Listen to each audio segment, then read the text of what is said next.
had to go in and deprogram myself because I had keyed to prevent other people from being able to hypnotize me until I got with Dr. Lessin. So it's a case of now I'm having to go back and recover all the stuff that I was, whitewashed, cleaned up, and so I couldn't recall the experiences. So now are you still active doing hypnosis?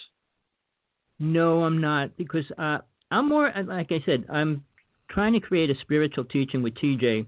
I had 5 death experiences. I spent 35 years traveling out of my body. I work with deities, angels, you name it. And I go beyond what the teachings of Jesus was, because I don't think too many people on this planet have a clue, which my book is, The True Teachings of Jesus from God Realization. And I've been searching for somebody that could actually talk about God. And I mean, even when your friend who just hypnotized you, when he talks about, and he had this guest on saying that Inky was Jesus and all these kind of things, I listen to the stories these people tell. They weren't there. For them to say something that ridiculous to me is crazy. And to me, I'm aware of my lifetimes from Atlantis to now. Jesus was the most spiritual person to ever walk this planet. I don't care what anybody says. I was there. I was a female in that lifetime. Mary Magdalene was my closest friend. I was there when they killed Jesus. I was there when he was teaching the disciples. He wasn't teaching about love and forgiveness. That wasn't what he was teaching. You can't teach love, first off. He showed it, but I was there when Mary Magdalene gave birth to his daughter.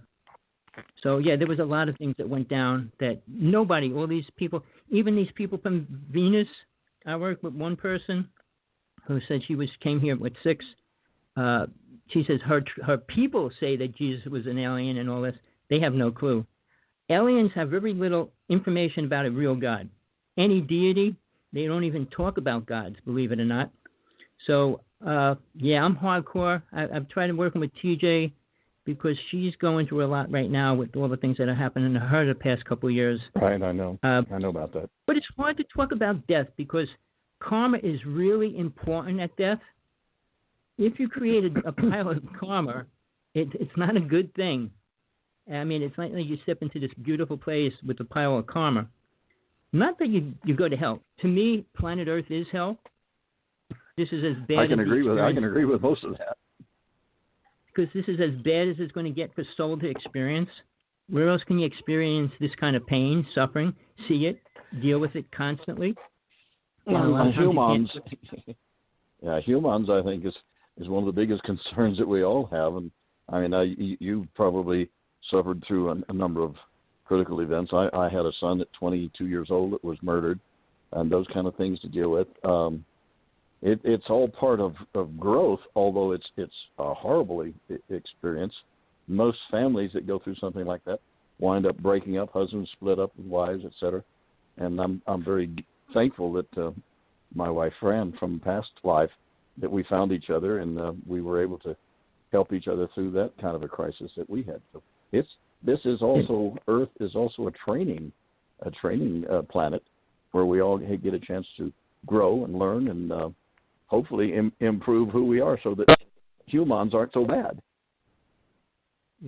Well, this is my belief. In Atlantis, it was the most beautiful planet. We were in the most beautiful place on this planet at that time. There were 9 races here. But when 2 alien races came down, they destroyed it. And that's when the reprogramming started. They didn't make us, but they did reprogram us. And the first program they added was killing. And because we have never changed in 20, 30,000 years on that. As far as sacrifice, we were programmed to do that, which is another thing that's not spiritually connected to anything. All these beings, people that believe that they had a sacrifice for God and things like that. It's really sad because it's accepted worldwide.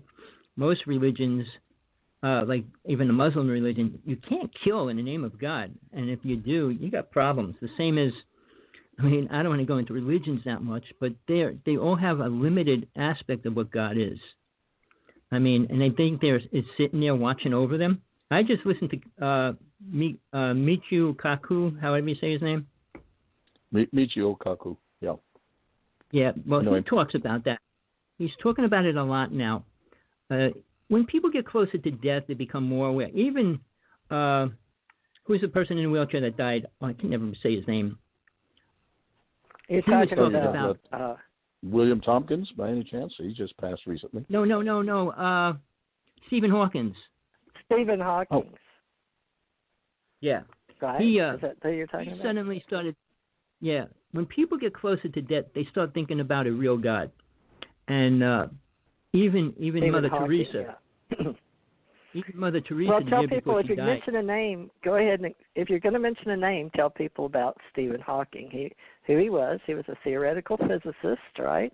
And he died March 2018. So, but he is he was been in several movies. People talk about him on Big Bang Theory, but he was Hawking, and there's a movie made about him. So we miss him, but he's gone now, but he's an important scientist in the physics of the universe, psychics of the universe. But he was at his end time. You know, funny. The 2 years before he died, he wanted to commit suicide, and then he met a billionaire. Then he met a billionaire from Europe, and they were investing $100 million to talk to aliens, and that was the year before he died. So he started going into these abstract things. But what I'm saying is, March like, even 14th, 2018. So he was born January 8th, 1942. But I went ahead and looked him up. But he's written in his who was Stephen Hawking. So it says he was a theoretical physicist. Stephen Hawking, British scientist, professor, and author who performed groundbreaking work in physics and cosmology, whose books helped to make science accessible to everyone, was studying cosmology at the University of Cambridge. So he was diagnosed with amyotrophic lateral sclerosis, ALS. Part of his life story was depicted in 2014 in Theory of Everything. So I'll cut this off now because it's got some kind of commercial on it there. Everything these days has now audio, folks. It's not like it used to be online. We're going to audio and video and just about everything, and that's why we have this live podcast today, hopefully to talk to you about several topics here with Ken R. Johnston, talking with Tommy Hawksblood Sinisi. And Ken is of New Mexico, and Tommy Hawksblood is of the Big Island that just had a 5.3 magnitude earthquake. And we wanted to talk about soul memories of humanity, and Ken wasn't aware of the topics, but we're sharing extraterrestrials' memories as we share our spirit, soul, beliefs, truth in our cosmic consciousness origin. And we've learned that not everyone on Earth has the best of memories and checks out of their physical container, and we've all lost someone. Ken has mentioned he's lost a very deep loved one. That was your son, Ken, wasn't it? And I just lost my daughter. Yes, it was. So we're talking about losing. So we're talking about death and dying today, folks, and our level of consciousness. And we want to talk about how we are coming together. We're all seniors, and I've created a club called the ACO Club. And some people are asking me our mission for our Allied Command Organization and our Ascension Center organization. And Ken's going to be going to the New Living Expo, April 26th to the 28th, to talk about his experiences on Earth, and it does have to do with UFOs and Ascension, Tommy. So I've invited Tommy. Tommy helps me with Ascension. I have Ascension Center. That's ascension.center, and you can use that as a domain name, center, like you used to could .com or .org. But I also have UFOassociation.com if you'd like to read the articles and bylaws, and the UFOassociation.org. So I've got these, and I'd like to get people to share their articles if you're interested on UFO Association or UFO Association, and share your stories about your soul and Ascension and UFOs. So I had to separate them because some people, like Ken's going to find out, they're going to want to talk about Ascension and the spiritual side, and other people are going to want to talk about the UFOs and their experiences with UFOs. And I talk about both because I've died. I know what Ascension is to me. And today I wanted to bring Ken and Tommy because they both had experiences with ascension and UFOs, and we can talk about soul memories of all of our humanity. And I want to start getting organized in our ACO Club Metaphysicians. So Tommy and Ken and me are all universal life ministers. So we've got a lot in common, and metaphysicians, ministers, and universal life ministers, cosmos consciousness, and just trying to learn how to work together among seniors. And you don't have to be a senior, but it sure helps because it gives you ideas more of what life can be expected. We've already lived most of our lives in, and to answer your question, Ken, about life expectancy in Hawaii is 81.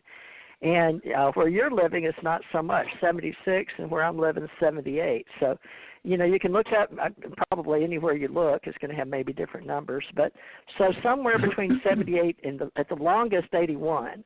But Hawaii and Florida are nice places. Apparently, they keep up with the older age in Hawaii and Florida. But Tommy, you've got 81 out there in Hawaii. So, but I did look that up. So now.